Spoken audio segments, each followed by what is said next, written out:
Hapon po mga kapatid, tayo muli ay magsisimula po tayo sa ating pag-aaral po ngayong hapon, alas 4 po ng hapon.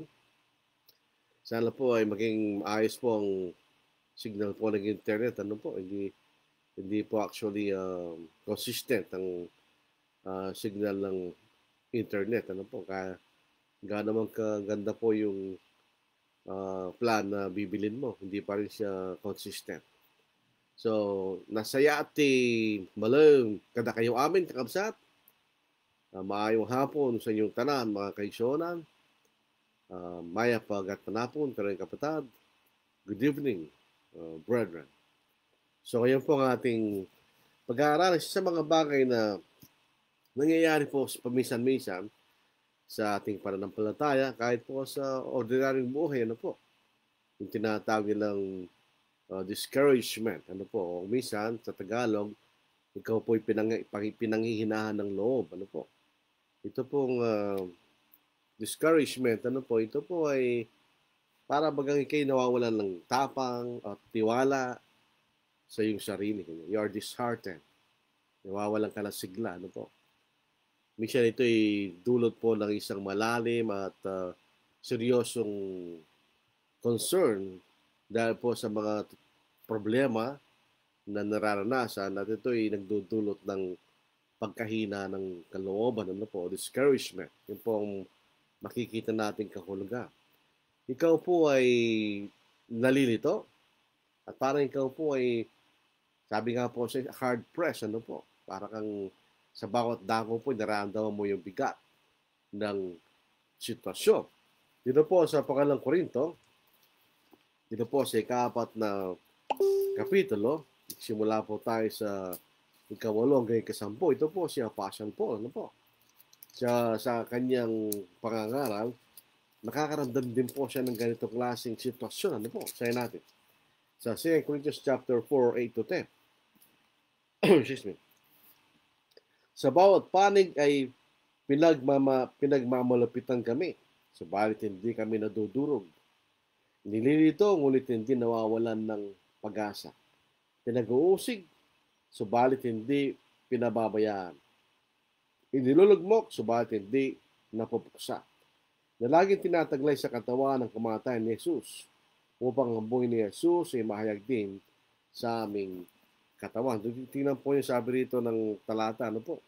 Sa bawat panig ay pinagmamalipatan kami. So they are hard-pressed sa mga bagay na ginagawa po nila alang-alang po sa Ebanghelyo ng ating Panginoon.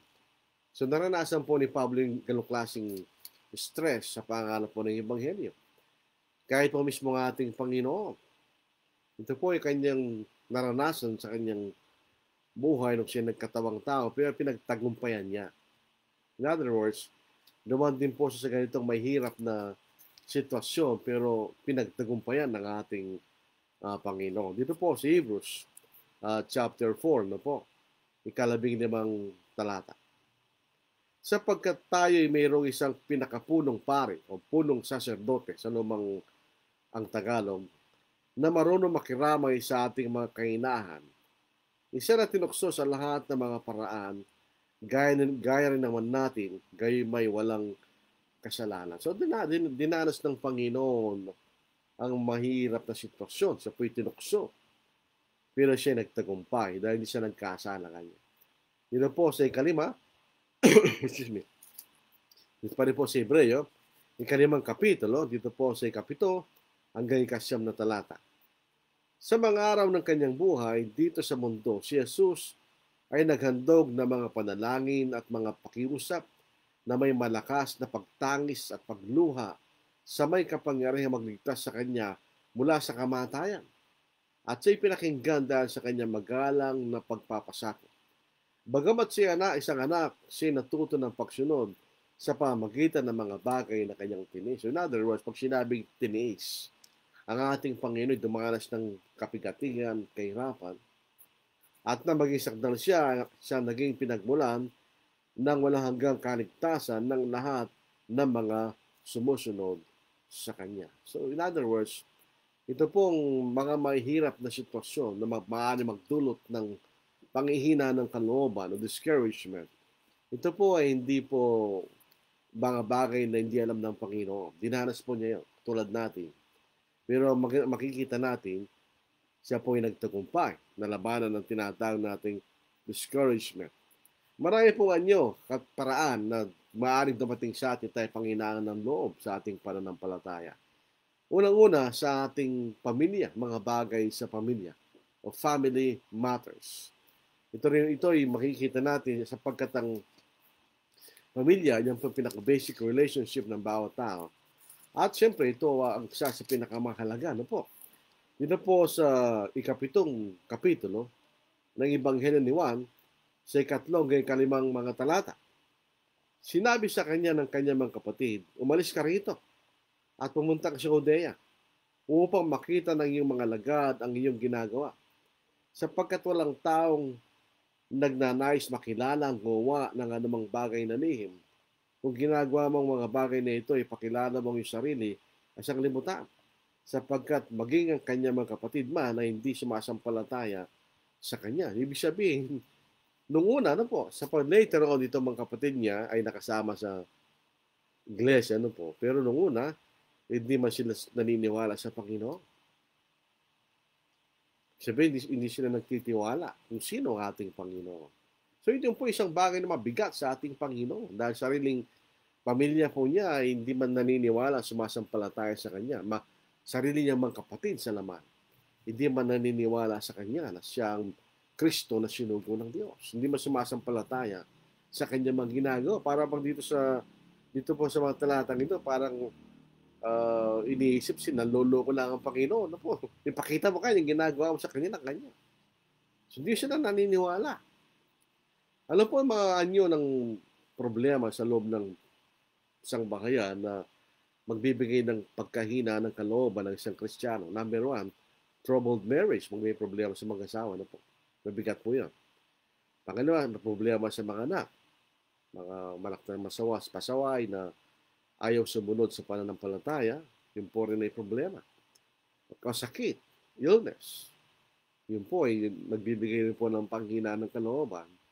O kaya financial concerns, pag nagkakaroon po ng problema sa pananalapi, o kaya kung mayroong kalakal, mayroong nagkakaproblema sa kalakal o business, etc. Sa trabaho, yan. Yun po ay nagdudulot din po ng pangihina ng kalooban. O kaya misunderstanding and conflicts sa loob po ng isang bahayan. Nangyayari po sabi ng Panginoon sa Matthew chapter 10, ang magiging kaaway ng tao ay ang kanyang sariling kasangbahay kanya. Especially kung ito yung may kaugnayan po sa pagkakaiba ng paniniwala. Yun yung nagdudulot ng problema sa isang pamilya. Nung po ako ay binata pa, kasama ko po yung dalawang kapatid na ngayon ay yung isa sumakabilang buhay na yung isa buhay pa, pero matanda na sila. Ako, matanda na sila, mga 50 plus na sila, no? Ako, mga 40 plus siguro sila, ako ano pa lang. O 50 na siguro. Ako, mga lapat 20, no? Kasama ko naglalakad sa magbabahay-bahay kami. Hinatnan po namin ng isang nagwawalis na matanda. Chicken wire lang po yung kanilang bakod. So, nakikita namin siya sa loob. Tinawag namin siya. Magandang umaga po. Ganyan. Ano yan? Ganyan. Kahit 5 minuto lang po, gusto namin kayo makausap. Ano yan? Reliyon? Ganyan. Marisa ka rito. Nagkaroon ka ng problema dahil sa reliyon na yan. Ganyan. So yun po yung nagkakaroon conflicts, misunderstanding ang isang sangbahayan dahil sa pananampalataya.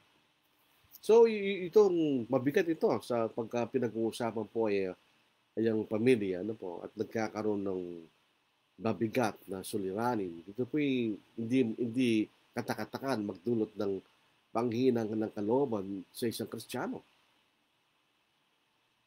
Lalo po, kung ikaw isang mangangaral at ang iyong mga anak ay pasaway at tayo sumunod, yun po ay mabigat na dalahi ng isang kapatid na mangangaral. Pero itong mga bagay na ito na nangyayari sa pamilya, ito natural na nangyayari na po. Ay hindi dapat maging dahilan para mawala ang ating focus sa ating pananampalataya. In other words, mayroong paraan. Dito po sa Matthew chapter 6, ano po? Verse 25. Basahin po natin.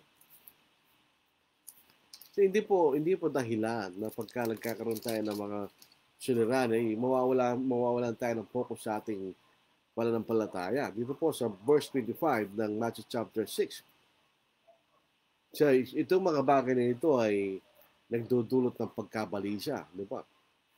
Kaya nga sinasabi ko sa inyo, huwag kayong mga mabalisa sa inyong buhay kung ano ang inyong kakainin o kung ano ang inyong iinumin. Kahit sa inyong katawan, kung ano ang inyong isusuot, hindi ba higit ang buhay kaysa pagkain at ang katawan kaysa damit? In other words, sinasabi ng Panginoon, huwag kayong mabalisa ngayon. Do not be anxious o sobrang pagkabalisa kanya. Dito po sa verse 34. Kaya't huwag mo ninyong alalahanin ang bukas, sapagkat ang bukas ang mag-aalala sa kanyang sarili, sapat na para sa ngayon ang kabalisahan sa araw na ito kanya. So, kahit na ano nangyayari sa atin, ito, mga pamilya, mga bagay na conflict sa loob ng pamilya, for instance, hindi dapat maging dahilan para tayo ay mawala sa pananampalataya. O kaya, pangalawang source na discouragement, moral failures, na tayo po ay nabibigong gawin kung anong tama morally. Kasi nahuhulog tayo sa iba't ibang klaseng tukso, halimbawa, na nagdudulot para tayo magkasala. Dito po sa Lucas, chapter 22 na po, sa version po ni Lucas ng Ebanghelyo, dito po sa ika-22 kapitulo, sa talatang 47 hanggang ika-48. Kahirap pong bagkasin, ano po? Nasanay tayo verse 47, verse 48. Sa ating wika, 47 hanggang ika-48.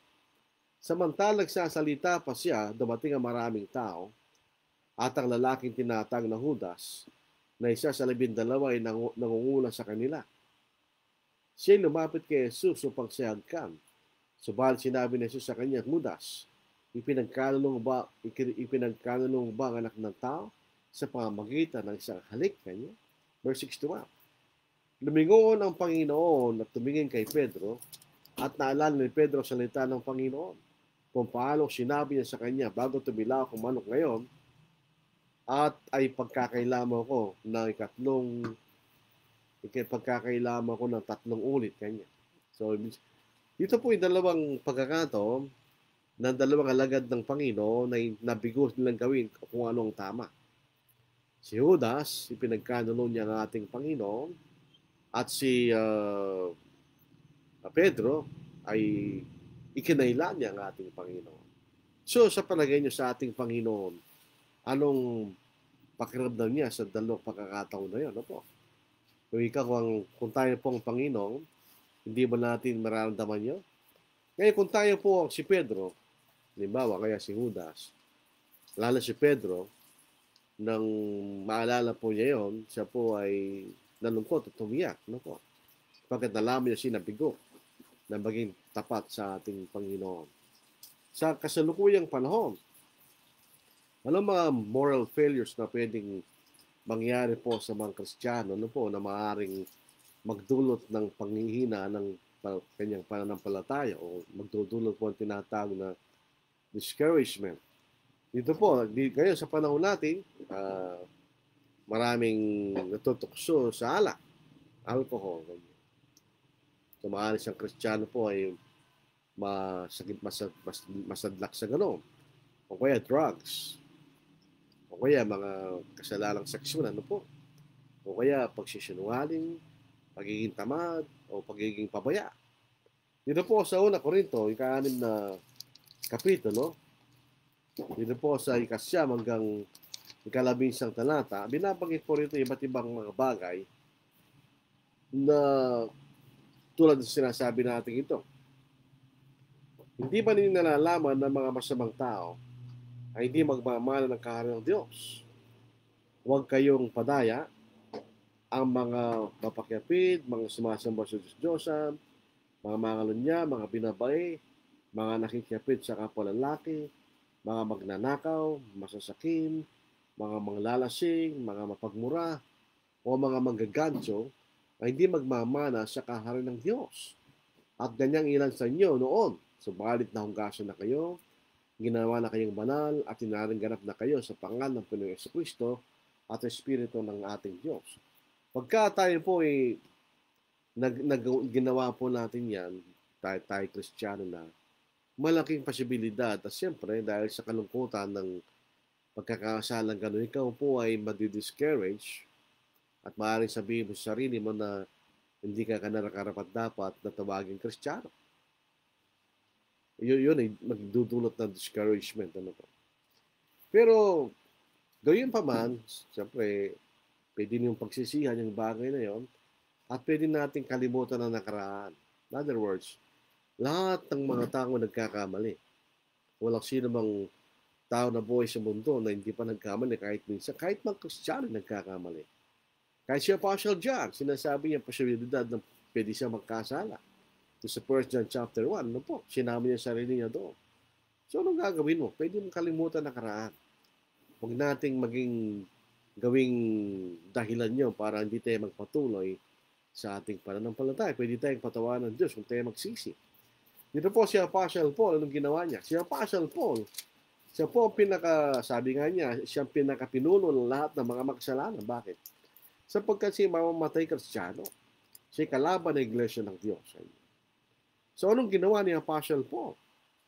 Dito po sa ikatlong kapitulo ng sulat niya sa mga taga-Pilipos, dito po sa 13 hanggang 14. Mga kapatid, hindi ko pa inaring inaabot ko. Naabot ko na. Ito po si Apostle Paul.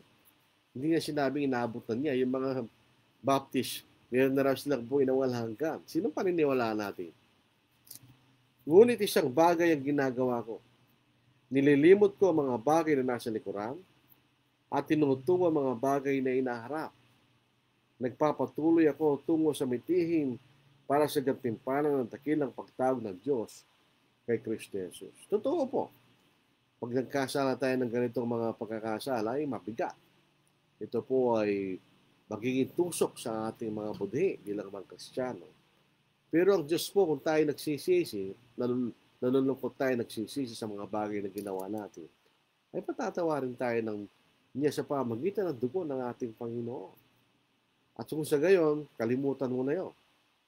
Dahil pinatawad na tayo ng Panginoon at tayo magbalik sa ating layunin. Tingnan natin, sabi nga ni Apostle Paul, tinutuwa mga bagay siya inaharap. Saan ba tayo papunta? Papunta tayo sa langit. Maaaring tayo pinadiskaril dahil sa mga bagay na yan. O kuminsan, mga bagay na spiritual. Nagkakaroon tayong struggles sa ating pananampalataya. Dito po sa Mateo chapter 8. Totoo po yan. Ano po? Kahit Kristiyano po tayo, minsan nagkakaroon tayo ng spiritual struggles bilang mga Kristiyano.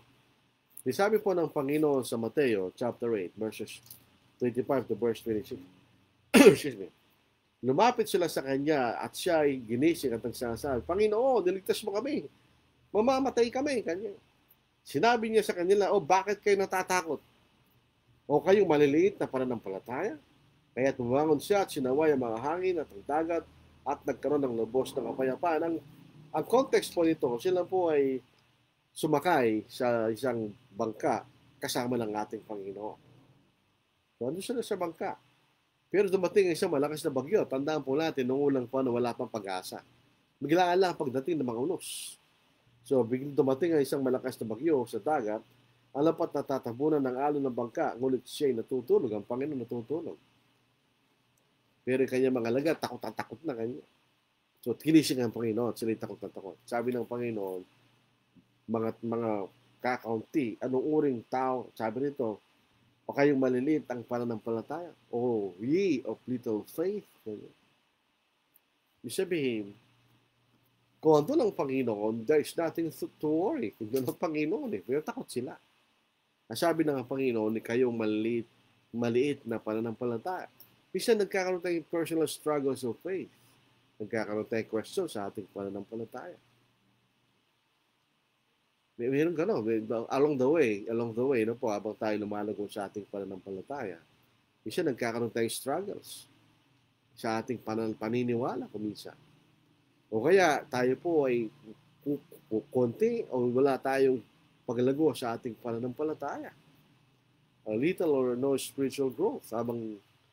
O kaya tayo po ay natatalo ng mga makasalanang influensya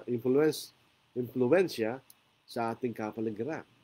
Tanda natin ngayon, lalo ngayon, dami mga religious radio program na pwede ka makinig.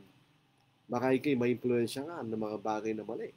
O dahil po sa ating mga kasamahan, kaibigan, ma-influensya po tayo ng mga bagay na kailang ginagawa. Doon po sa 1 Corinthians chapter 15, ano po, bagamat ito may kaugnay sa doctrinal error. Ibig sabihin, kahit na po sa pananampalataya, ingatan mo kung sinong kasama, bakit? Pwede kang ma-influensyan sa maling aral. Yun po ang point ni Apostle Paul. Yun po sa 1 Corinthians chapter 15, verse 33, pinag-uusapan rito yung maling aral tungkol sa pagkabuhay na maguli. Sa 15 verse 33, ano po? Huwag kayong padaya ang masasamang kasamahan ang sumisira na magagandang ugali kanya. So, sinful influence. O kaya, church problems. Minsan pinanginginahan ng loob ang mga kapatid dahil sa mga suliranin sa loob ng iglesia. Tandaan po natin, mula noon hanggang ngayon, mayroon mga problema sa loob ng church. Tignan po niyo ang sulat ni Pablo sa mga taga-Korinto, mula unang kapitulo hanggang sa 15 kapitulo, ito yung punong-puno ng suliranin ng pananampalataya. Mayroong pagkababagi sa mga mangaral, yung una makita natin. Mayroong pinababayaan niya lang siyang kapatid nagkakasala, wala silang ginagawa. Noon po sa ikaani, mayroong problema sa patungkol po sa mga kapatid ay pupunta sa korte, etc. etc. So, mayroon yung tawag doon. So, mayroon silang mga suliranin. Pupunta ka sa aklat ng Apocalypse, yung limang iglesia noon ay may mga suliranin. So, hindi natin matatanggal yan. Yan ay nangyayari sa loob ng church. Chapter 1, verse 11, sapagkat iniulat sa akin ng mga kasamahan ni Chloe ang tungkol sa inyo, na sa inyo'y may mga pagtatalo-talo, mga kapatid ko kanya. Mayroong mga pagkabahagi sa mga taga-Korinto. O kaya tayo po'y pinangihinaan ng kalooban ng mga kapatid na walang pananampalataya. Ito yung mga kapatid na walang sigasig, walang pakialam sa gawain, o kaya hindi sila sumasamba, etc. etc. Tayo po'y maaaring mapanginahan ng loob sa kanong mga kapatid. Dito sa Deuteronomy, chapter 1, verse 28.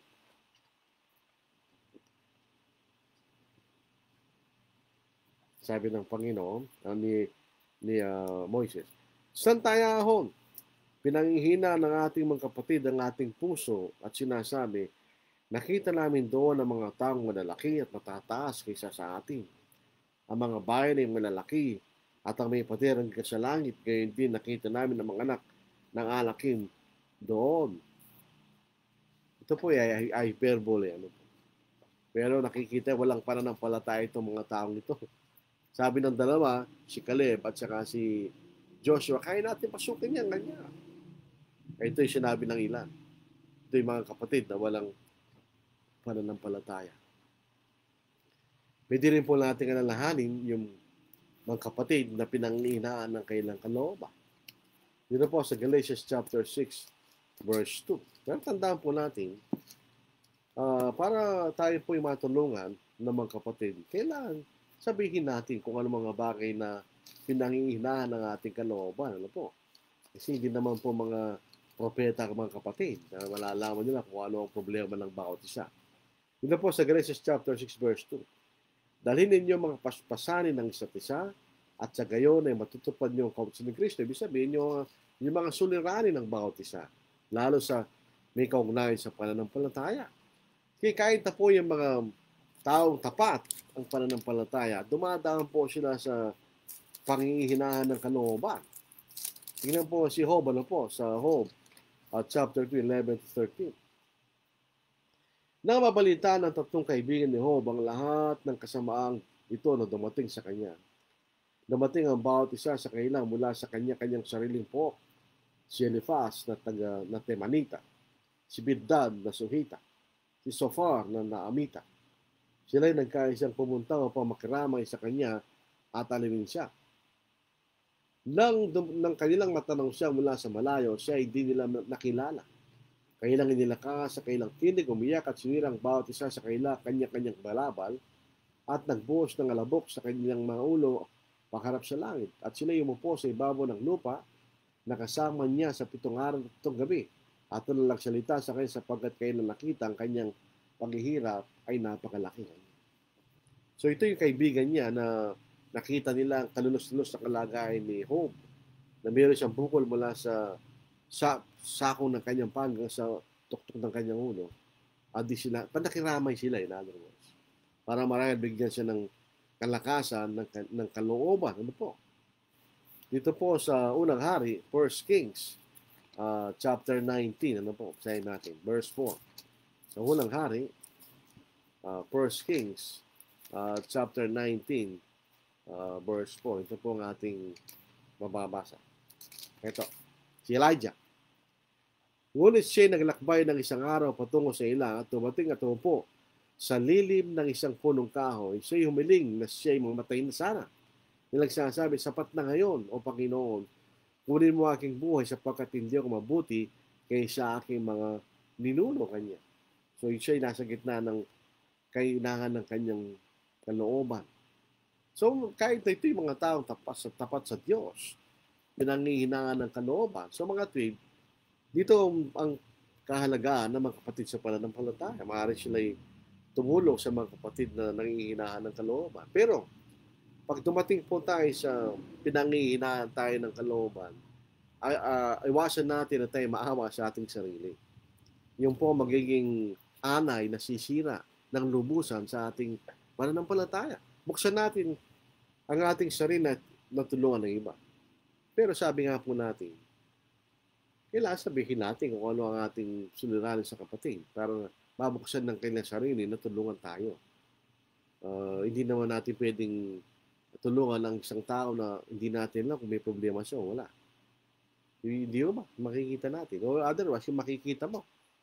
So ito po ay paraan para maiwasan ng isang mapagtagumpayan ng panghinaan ng kalooban. So balik tayo sa ating Panginoon. Ang ating Panginoon po, dinanas niya yung mga maraming sitwasyon na maaari magdulot ng discouragement o pangihina ng kalooban o ng pananampalataya. Paano niya nalabanan? Kasi nalabanan niya, di ba? Nagtagumpay siya eh. So anong paraan? Bakit siya nagtagumpay? Dito po sa Hebreo chapter 12, verse 1 and 2, ano po? Medyo sana huwag mamatay ang ating internet. Dito po, Hebrews chapter 12. Pagkatapos banggitin lang sumulat sa Hebreo, yung iba't ibang mga taong sumampalataya sa ilan ng Old Testament na kinasya ng Diyos dahil sa kailang pananampalataya. So dito sabi niya sa 12:1 and 2, gayahin natin sila kanya. Kaya tiyamang napapalibutan tayo ng maraming kakapal na bilang ng mga saksi. Ito yung mga taong sumasampalataya sa lalim po ng Old Testament. Itabi natin ang bawat pagbigat at ang pagkakasalang madaling bumibiyag sa atin. At tumakbo tayong may pagtitiis sa takbuhin nilagay sa harapan natin. Alam po niyo ang ating takbuhin sa athletics, sa pagginamit nito ni Pablo ang athletics o track and field, ano po? Saan naman takbuhin? Dalawang klase po yan. Okay, tatlo. Yung short distance, middle distance, at saka yung long distance. Ang sa atin po ay hindi po short distance, hindi rin siya middle distance, ito yung long distance. Sapagkat ito ay ang ating pagtakbo, nagsimula tayo na bautismuhan hanggang sa araw ng ating kamatayan. So sa isang mahabang pagtakbo, sa isang long distance run, kinakailangan na kayo magaan. Napansinin po niyo yung mga nananalo sa 10,000 meter run, 20,000 meter run, o kaya doon sa tinatawag na marathon, ang mga tao ito yung matataas na payat. Mahaba hakbang pero payat. Dahil ang kailangan mo dyan ay endurance. Pagka short distance, kailangan mo ng momentum. So makikita mo dyan, malalaking katawan kasi biglang tatakma mabilis. Pero tayo long distance. Kaya inaalis natin anong pabigat. Kanya. At sabi rito, itabi natin ang bawat pabigat. Dahil long distance ang pinag-uusapan dito. na mga pagkakasalang madaling bumibitag sa atin at tumakbong may pagtitiis sa inyo. Tingnan po natin sa English, ano po. Dito po sa Hebrews chapter 12 sa New King James. Therefore, we also, since we are surrounded by so great a cloud of witnesses, let us lay aside every weight and the sin which so easily snares us, and let us run with endurance. May pagtitiis. With endurance, the race that is set before us, looking unto Jesus. Bakit tayo titingin kay Jesus? Dahil yun ang ginawa ng ating Panginoon. Napagtagumpayan niya ang mga bagay na ito sa pamagitan ng endurance o pagtitiis. Looking unto Jesus, the author and finisher of our faith, who for the joy that was set before him endured the cross, despising the shame, and is sat down at the right hand of the throne of God. Makita, ang daming tinis ng Panginoon. Number one, nang siya nagkatawang tao, hindi siya naging mayaman, siya ay mahirap. Pangalawa, dahil po siya, tiniis po niya ang krus. Ang sakit ng kamatayan sa krus. Tiniis niyang kaihiyan na naranasan niya sa mga taong nilalang lamang niya. Siya po'y nagtagumpay. Napagtiisan niya. He endured with endurance. Sabi, ang ating Panginoon, hindi siya nagpapatalo sa anumang kalagayan meron siya. Dito po sa Philippians chapter 4 po. Dito po sa 10 hanggang 13.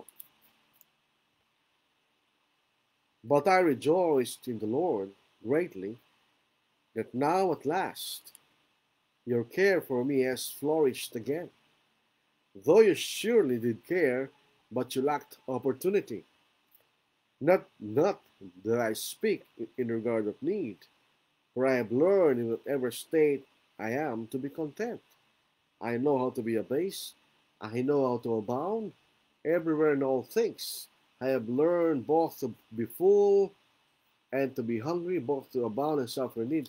I can do all things through Christ which strengthens me. Paano pinalalakas ni Kristo si Pablo? By his example. Nakita ni Pablo ang halimbawa ng ating Panginoon. So yun ang nagbibigay ng lakas kay Apostol Pablo. Di ba? Ang dahilan, bakit kailangan tayo magtiis?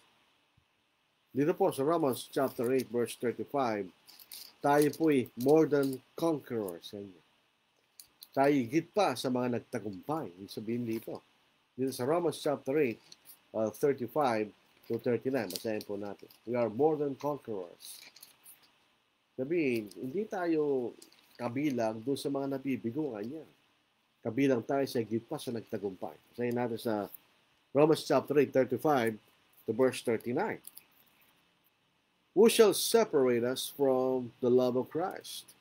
Shall tribulation, or distress, or persecution, or famine, or nakedness, or peril, or sword? As it is written, for your sake we are killed all day long. We are accounted as sheep for the slaughter. Yet in all these things we are more than conquerors, through him who loved us. For I am persuaded that neither death, nor life, nor angels, nor principalities, nor powers, nor things present, nor things to come, nor height, nor depth, nor any other created thing shall be able to separate us from the love of God which is in Christ Jesus our Lord. Andun ang assurance. Ano po? Kung tayo po'y magiging tapat sa Diyos, sa ating Panginoon, ay wala nga namang bagay na pwede magpahiwalay sa atin. Dahil, sabi rito, dahil sa pagmamahal ng Diyos na nasa ating Panginoong Jesucristo. Tandaan natin yun. In other words, kahit saan circumstance meron tayo, kung tayo po may pananampalataya sa Diyos, hindi tayo mabibigo. Nandun ang Panginoon. Dito po sa 1 John chapter 4, verse 4, sapagkat ang Panginoon ay higit sa atin. Christ is greater. Basahin natin. You are of God, little children, and have overcome them, because he who is in you is greater than he who is in the world. Kung tayo po ay merong pananampalataya sa Panginoon, sa higit na makapangyarihan kaysa kay Satanas, all mga bagay kanya sa sanglibutan. Therefore, we can overcome. O ang Panginoon ay kasama natin. And He will never fail us. Kung meron tayong pananampalataya sa ating Panginoon. Ang problema kung wala tayong pananampalataya, then He cannot help us. Sapagkat tayo po ay pinapatubayan ng Panginoon sa pamamagitan ng ating pananampalataya. Dito po sa Hebrews chapter 11, basahin natin.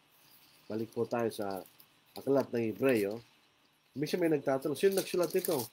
Ang simple sagot, hindi natin alam. Dito po sa 32 to verse 39. What more can I say to you? For the time would fail me to tell of Gideon and Barak and Samson and Jephthah, also of David and Samuel and the prophets, who through faith subdued kingdoms, worked righteousness, obtained promises, stopped the mouths of lions, quenched the violence of fire, escaped the edge of the sword, out of weakness were made strong, became valiant in battle, turned to flight the armies of the aliens. Women received their dead raised to life again. Others were tortured, not accepting deliverance, that they might obtain a better resurrection. Still others had trial of mockings and scourgings, yes, and of chains and imprisonment. They were stoned, they were sawn in two, were tempted, were slain with the sword. They wandered about in sheepskins and goatskins, being destitute, afflicted, tormented, of whom the world was not worthy. They wandered in deserts and mountains, in dens and caves of the earth. And all this, having obtained a good testimony through faith, did not receive the promises. Kanya. Pero, bakit di ba sila nagtagumpay? Sa pamagitan ng ating Panginoon. Sapagkat di tayo pababayaan at di tayo bibuguin ng ating Panginoon, ng ating Panginoon Jesucristo. Itong mga discouragement na dumating sa atin bilang mga Kristiyano can be defeated when we have an eternal perspective. Hindi lamang tayo nakatuon sa libutang ito, kundi nakatuon tayo sa langit. Yun ang ating tinitingnan. Alam natin, dadaan tayo ng mga pagsubok, pagkapigatihan, problema, struggles, etc., etc. Pero lang po natin, matatapos din yan pagdating ng ating Panginoon. So, we look beyond the moment or circumstance na tayo nagbibigyan ng panghihina ng ating kalooban, di ba? We will not stay within that circumstance. We have to go, we look beyond. Dito po sa John chapter 4, para bagang ikaw ay nag-test, tapos ikaw ay bumagsak. Kung hanggang doon lang ang iyong pagtingin, ay wala na mangyayari sa'yo. Pero kung titignan, gusto makatapos ka. Gusto kong matapos ang kursong ito. Hindi ka ahadlangan ng kabiguan na yon. You will overcome the next exam. Because yun ang perspective mo. Pero kung if you dwell with your failure, wala na mangyayari sa atin. Sa John chapter 4, verse 35, basahin po natin. Hindi ba sinasabi ninyo may 4 na buwan pa darating ng pag-aani? Ngunit sinasabi ko sa inyo, masdan ninyo ang inyong paligid at atin yung tignan ng mga bukid na mapuputi na upang anihin kanyo. So, in other words, you have to be optimistic. Hindi ka kinakailangang maging alipin ng isang pagkabigo. Kailangan natin tignan yung liwanag kaysa yung kadiliman. Kaya nga, pag tayo nagkamali ng kasala, magsisi tayo. Huwag tayong manatili doon. Kapag pagtatawad tayo ng Panginoon, pinatawad tayo ng Panginoon. Kinalimutan naman Diyos yun. You have to go beyond. Pagka tayo po ay dumadanas ng mga circumstances na napakabigat at tayo nagtagumpay, we are made stronger at malapit doon sa ating layunin. Dito sa James, ano basahin natin? Dito po sa James chapter 1, ito po ang ating mababasa. Ano po? James chapter 1. Excuse me. Mga kapatid ko, ituring ninyong buong kagalakan kapag kayo naharap sa salit-saling pagsubok. Yamang inyong nalalaman ng pagsubok sa inyong pananampalataya ay nagbubunga ng pagtitiis. At inyong ayaan ang malulubos na pagtitiis at inyong ayaan na malubos ng pagtitiis ang gawa nito upang kayo maging sakdal at ganap. Walang anumang kakulangan. So pag-isabi, kung tumadaan tayo sa pagsubok at tayo nagtatagumpay, ito ay makakatulong sa atin na tayo maging sakdal at ganap sa ating pananampalataya. Ito ay makakatulong sa atin, in other words. Ito po sa Romans chapter 5, ito po yung paborito kong binabasa palagi. Ano po? Romans chapter 5, verse 1, hanggang dito po sa verse 5, therefore, having been justified by faith, we have peace with God through our Lord Jesus Christ, through whom also we have access by faith into this grace in which we stand, and rejoice in hope of the glory of God. And not only that, but we also glory in tribulations. Paano tayo nagagalak sa kapigatihan? Sabi dito, knowing that tribulations produces perseverance, and perseverance character, and character hope. Now hope doesn't disappoint because the love of God has been poured out in our hearts by the Holy Spirit was given to us. So pag tayo po ay dumaraan sa pagsubok, ito po ay nagdudulot sa atin ng pagtitiis. At pag tayo po ay nagtiis, ay tayo tumitibay. Ito ay nagdudulot po ng karakter. At kung tayo tumitibay sa ating pananampalataya, tayo po ay lumalapit sa ating pag-asa. Ano yung pag-asa? Yan ang pag-asa ng buhay na walang hanggan. At ito po ay nagpapadalisay sa atin. Alam po nyo, makikita natin yung alahas na ginto. Maraming paraan ng pagkuha ng alahas na ginto. Yung iba, gold panning, ganyan. Dumadaan sa ilog, tapos nakukuha nila yung butil-butil na ginto. Anong gagawin po nila doon? Ay susunugin nila yun. I-melt po nila yung ginto at ihiwalay yung dumi doon sa mismong ginto.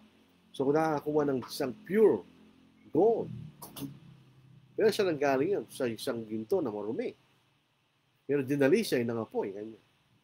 Sa 1 Peter chapter 1, 6 hanggang verse 9, in this you greatly rejoice, though now for a little while, if need be, you have been grieved by various trials, that the genuineness of your faith, being much more precious than gold that perishes, though it is tested by fire, may be found with praise, honor, and glory at the revelation of Jesus Christ, whom having not seen you love, though now you do not see him, yet believing you rejoice with joy inexpressible and full of glory, receiving the end of your faith, the salvation of your souls. Ito po si kapito. Paano po nagiging dalisya yung ginto? Ito yung dinadaan sa apoy. Minemelt po nila. Kung dumadaan tayo sa iba't ibang pagsubok, parang ganun din yun. Tayo dinadalisay ng iba't ibang, ang ating pananampalataya ay dinadalisay ng iba't ibang pagsubok na ating dinadanas. At tayo po yung maging instrumento para sa ikalulahati ng Diyos.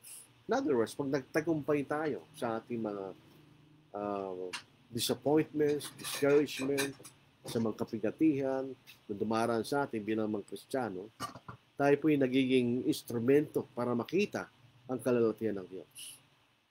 Kaysa kung tayo po ay mananatili sa ating panghihina ng kalooban, hindi tayo magiging instrumento ng kalalatian ng Diyos. On the contrary, tayo naging hadlang para makita ng mga taong kalalatian ng Diyos. Dito po sa 2 Corinthians ay kaapat na kapitulo, ano po? 2 Corinthians chapter 4, 14 to 15.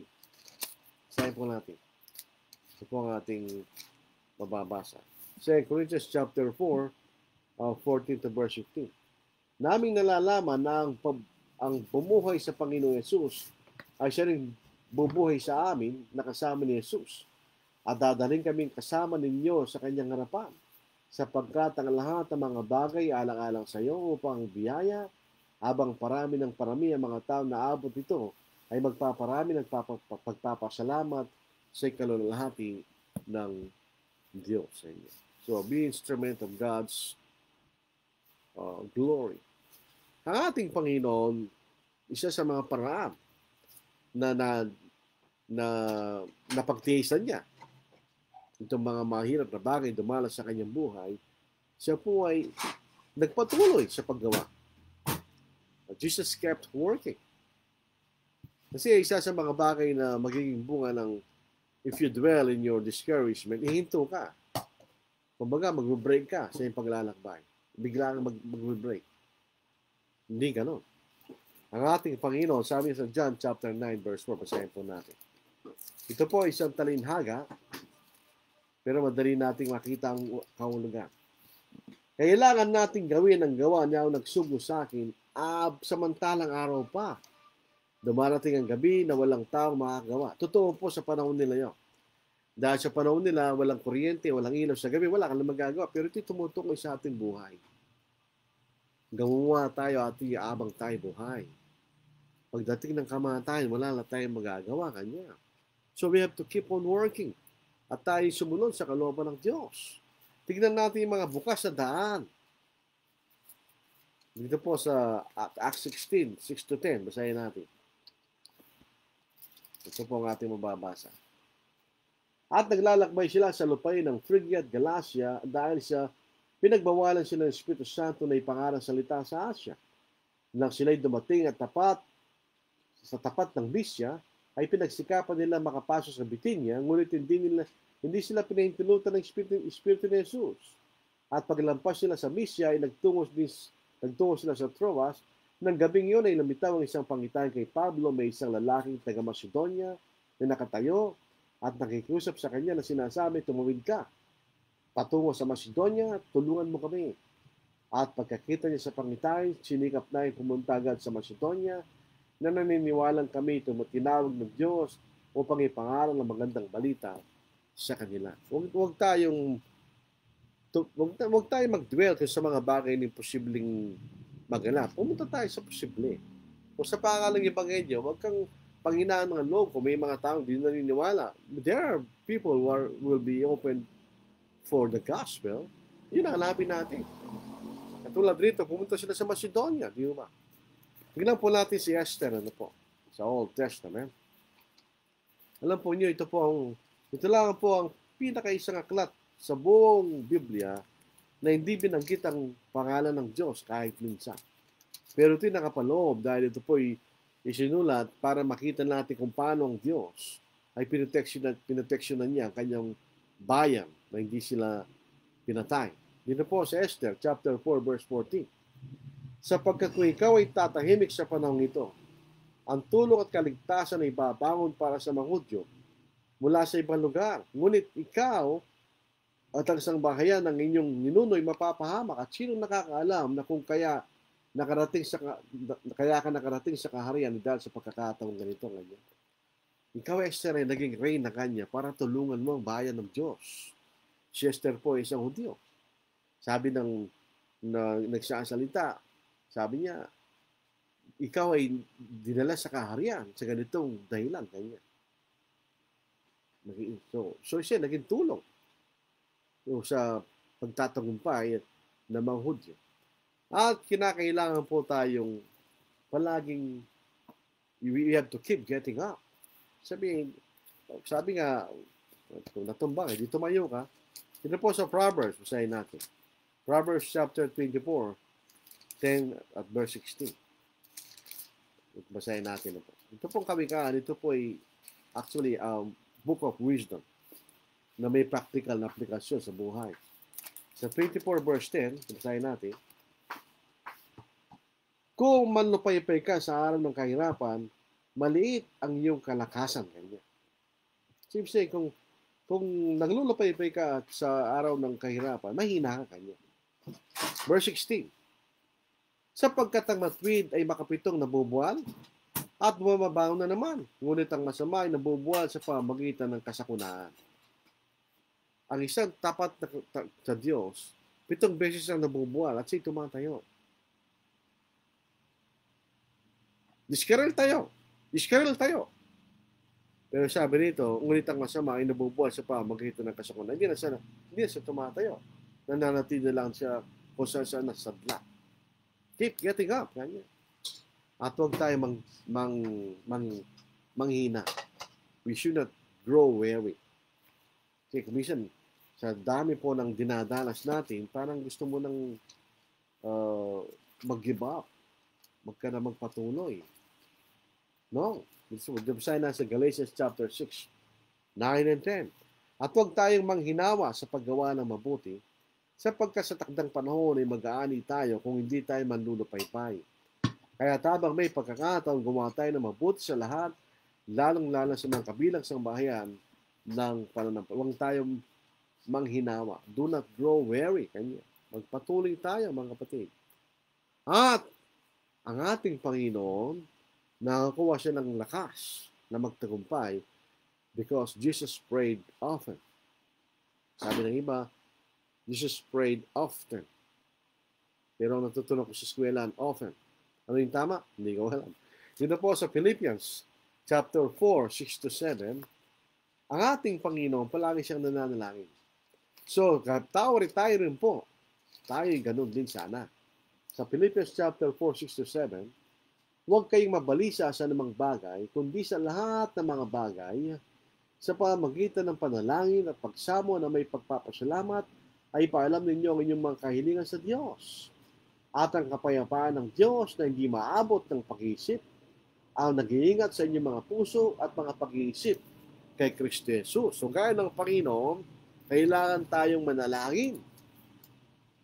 Yun po, nagbibigay at bibigay sa atin ng kapayapaan ng Diyos na hindi maabot ng kaisipan ng mga tao kanya. Yung mga tao sa sanglibutan, they have no peace of mind. Pero tayo meron. Dito po sa Lucas chapter 5, 15 to 16. Subalit lalo nang ikinalat ang balita tungkol kay Jesus, nagtipon ng mga napakaraming tao upang makinig sa kanya at upang mapagaling sa kailang mga may sakit. Subalit umaalis si Jesus patungo sa ilang at nananalangin. So ang ating Panginoon, kahit mayroong mga tao naghahanap sa Kanya, siya'y nagre-retreat at pupunta sa walang tao at doon sa nananalangin. Ito rin po sa 6:12 to 13. Nang sa araw na yon, siya'y nagtungo sa bundok upang manalangin at ginugol ang buong magdamag sa pananalangin sa Diyos. Kinaumagaan, tinawag niya ang kanyang mga alagad at siya'y pumili mula sa kanya ng 12 na itinalaga niya mga apostol. So, yun siya po ay nagbibigay ng kalakasan, ang panalangin. Pumunta po tayo sa Psalm, Sa Psalm 55, the 55th Psalm, 55th Psalm.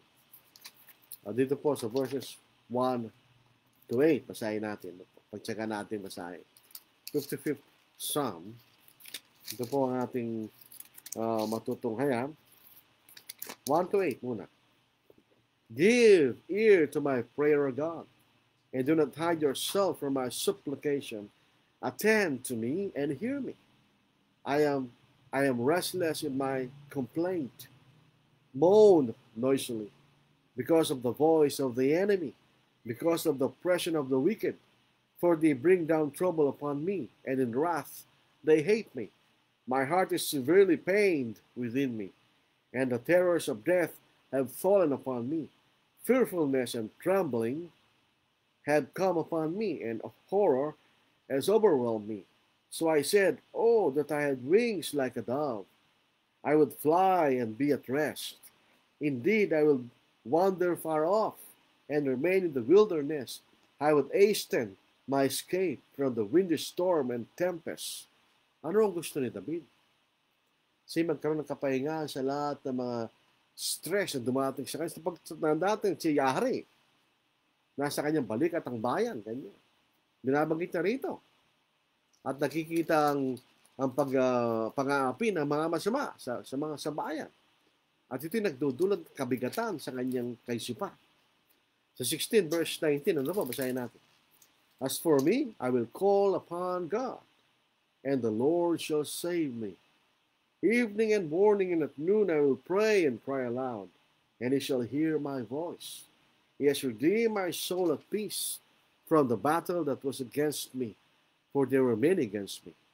God will hear and afflict them, even he who abides from of old, because they do not change, therefore they do not fear God. So, saan ang pinunta ni David? Sa gitna ng kanyang kabalisahan, siya pumunta sa Diyos. Anumang kabalisahan natin, ilagak natin sa Panginoon. We cast our burdens on the Lord. Balik tayo sa Psalm. Buti ko na sinara na po. Sa Psalm 55, 22, verse 22 to verse 23, tatapos pumunta tayo sa New Testament sa 1 Peter chapter 5, 6 to 7. Ito rin po ay isang magandang talata na pwede natin pagbulay-bulayan. No po? Cast your burden on the Lord, and He shall sustain you. He shall never permit the righteous to be moved. But you, O God, shall bring them down to the pit of destruction, yung mga kaaway. Bloodthirsty and deceitful men shall not live out half of their days, but I will trust in you. Sabi niya, cast your burden on the Lord. 1 Peter chapter 5, ganun din po ang ating mababasa. Actually, alas parehong salita nila, ano po? Ni Apostle Peter, doon po sa pananalita ni Haring David sa mga awit, ano po? Basta na sa 1 Peter chapter 5, ito po ang ating mababasa. 6 to 7. Therefore, humble yourselves under the mighty hand of God, that He may exalt you in due time, casting all your care upon Him, for He cares for you. Casting all your care upon Him, for He cares for you. We will cast all our care upon Him, for He cares for us. Siya po'y tunay na nagmamalasakit sa bawat isa sa atin, mga kapatid. At ang sa ating Panginoon ay nagpapasalamat. Jesus was thankful. Dito po sa John 11:14, chapter 11, verse 41. Basahin po natin. Umilipad lang po ang aking bibigyan na po dahil sa electric fan. Dito po sa 11, verse 41. Then they took away the stone from the place where the dead man was lying.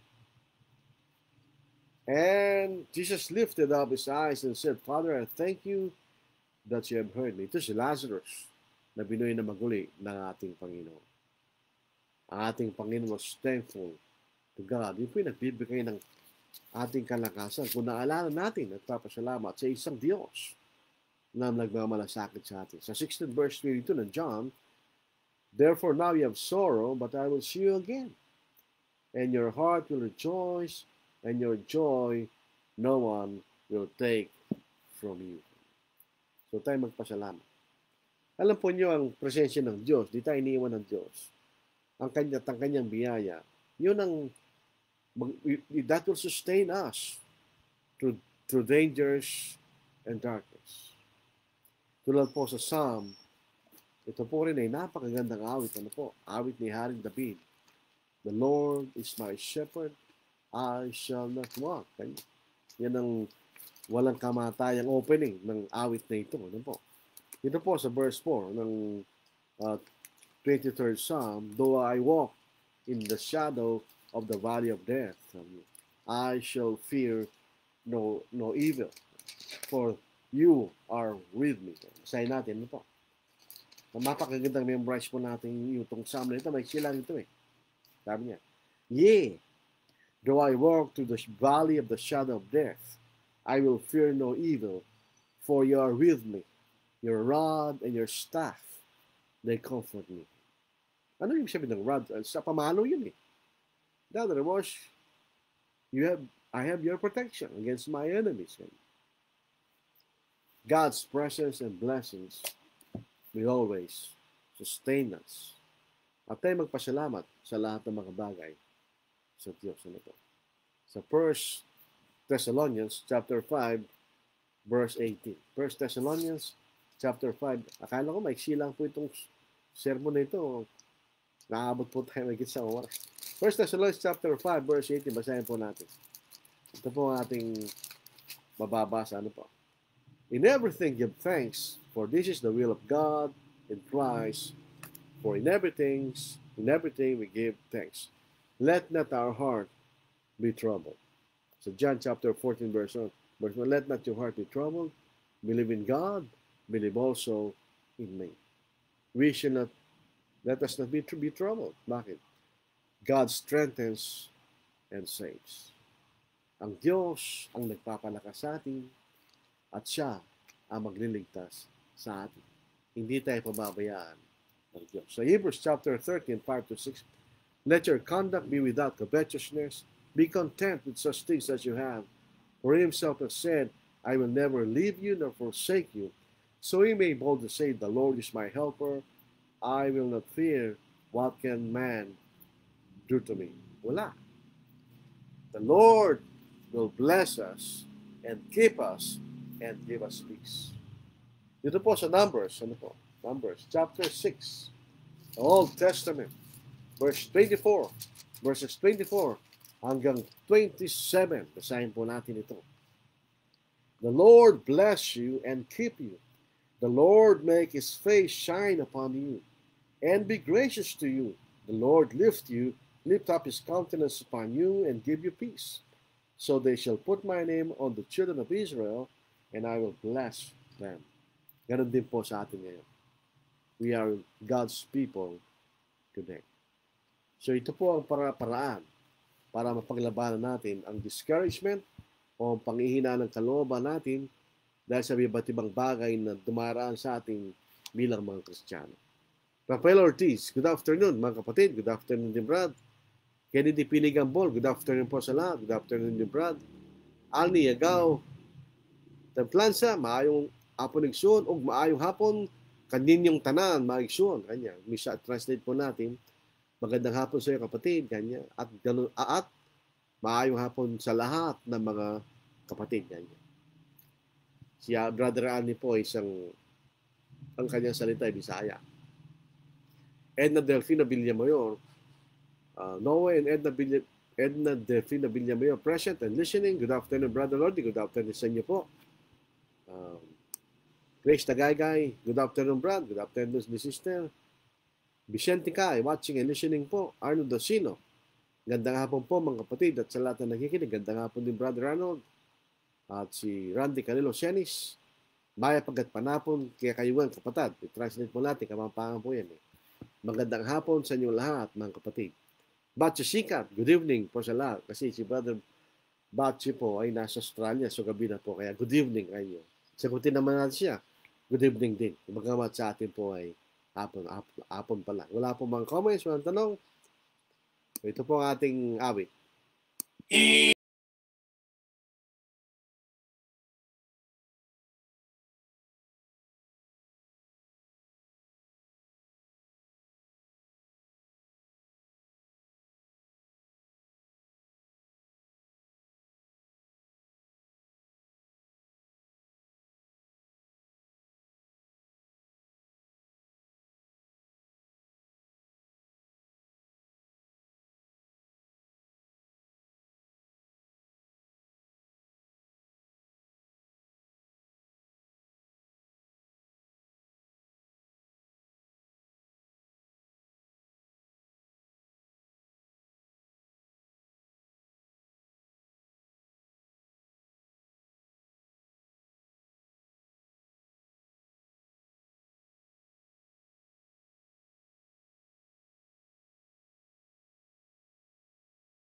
since 'tis thy hand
Ganda po yung mga awit na yun, mga kapatid.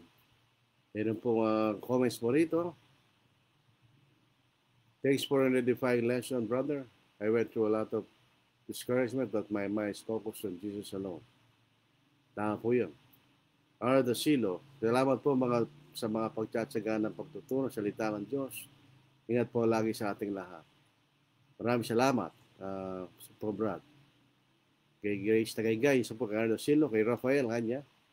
We should focus the cause of discouragement in order to overcome. Yes. Kung meron tayong personal discouragement, hindi focus. Talisin natin yon. Kasi if we dwell on the discouragement, Walang mangyayari sa atin. Kahit sa ang larangan ng buhay, kay spiritual, physical, if you dwell on your discouragement, walang mangyayari sa atin. You have to overcome them. Makikita natin ang maka pagtagumpayan yung sarili mo. Pwede kang tulungan ng iba, but in the end, yung sarili mo pa rin at ang pananampalataya sa Diyos will be the one na magbibigay ng tagumpay sa atin. Grande ka lang siya. Salamat kapatid at sa pagpapahayag ng mga salita ng Diyos. At ito ay nagpapatibay sa aming pananampalataya. Sa akin din. God bless. God bless din sa ating lahat. Dalawa pong dahilan yan. Pag nagtutuno ka, ang mangyayari sa you are studying God's Word. So, ito yung paraan para malaman mo ang salita ng Diyos. Makakatulong din sa iyo. On the other hand, pag nagtutulong ka at may nakikinig, natutulungan mo rin yung iba. Ganun, alam po yan. It's a give and take situation. We edify one another. Yung po makita natin. So ito pong sermon na ito ay totoo. Kasi we always experience discouragement all along the way. Kahit sino, kahit ako. But we should overcome them. At ang pinaka-matindi po dyan, in summary, ay ang ating sarili at ang ating pananampalataya ang magiging dahilan para magpagtukumpayan natin. Yung details, yun ang sermon natin. In summary, yun ang summary. Our faith in the Lord and God will help us overcome any obstacle or any discouragement. Kaya nga po mahalaga na huwag tayong bumaling sa ating sariling kaisipan, kundi sa Diyos lang. Kung walang Diyos, wala tayong magagawa. So ito po ang ating pag-aaral po sa hapong ito. Maraming salamat po sa inyo. Tayo po yung manalangin. Amang Banal, kayo po ay nagpapasalamat sa inyo sa lahat ng mga bagay na inyong binibigay sa amin. Alam po namin naman na lahat ng mabuting bagay galing sa inyo, Diyos. Kahit po sa mga bagay na hindi namin nagugustuhan na nangyari po sa amin, mga kapigatihan, mga suliranin, mga hindi pagkakasundo, etc. Kung ito po ay aming titignan sa tamang paningin, ito yung makakatulong sa amin na magkapagbigay ng pagtitiis, na magpapatibay po sa amin, at lalo kami lalapit sa pag-asa ng pinangako niyo sa amin, ang pag-asa ng buhay ng walang hanggan. Isipin po namin ang aming kaligtasan ay nakasalalay sa aming sarili, gumagawa sa inyong kalooban, O Diyos. At sana'y tulungan niyo kami at patubayan niyo kami, O Diyos, sa lahat ng mga bagay na nangyayari po sa amin. Nilalagak namin ang lahat ng aming kabalisahan sa inyo, Diyos. Yaman-yamang nalalaman namin na ikaw lamang ang tunay na nagmamalasakit. At ikaw ang mayroong paraan para iligtas mo kami sa anumang sitwasyon na nandoon po kami, O Diyos. Patuwarin niyo kami sa iyong mga pagkakasala, sa iyong mga pagkakamali. Alisin niyo lahat ng ugat ng kapaitan, kagalitan, at kapuotan sa iyong mga puso upang kami po ay mabigatan. At ang mga bagay na tayo may iningi, dakilang Panginoon Jesucristo. Amen. Maraming salamat mga kapatid sa lahat po ng sa atin lahat na nakikinig sa pag-aaral.